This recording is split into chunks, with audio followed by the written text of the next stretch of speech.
કેમ કે સમય એવો છે કે એક દીકરીના લગ્ન કરવા હોય તો પણ ખૂબ આપણે બધાએ તકલીફ વેઠવી પડે છે.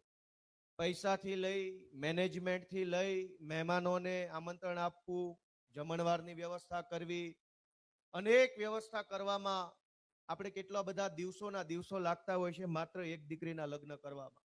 પણ રાજુભાઈ વર્ષો વર્ષ અનેક દીકરીઓના લગ્ન કરાવે છે અને એક પાલક પિતા બનવાની ભૂમિકા ભજવે છે.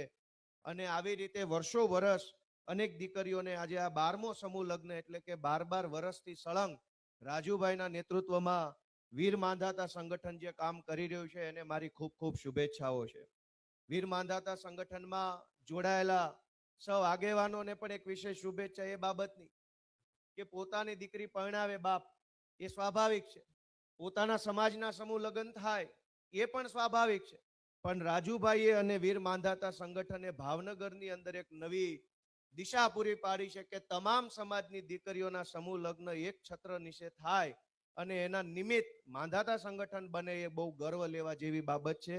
આજે આ સર્વજ્ઞાતિ સમૂહ લગ્નના આયોજન પાછળ દિવસ રાત અથાગ મહેનત કરનારા માંધાતા સંગઠનના સૌ સૈનિકો, આ સમૂહ લગ્નને સફળ બનાવવા માટે જેણે પણ તન મન અને ધનથી યોગદાન આપ્યું છે એવા સૌ દાતાઓને હું મારી શુભેચ્છા પાઠવું છું.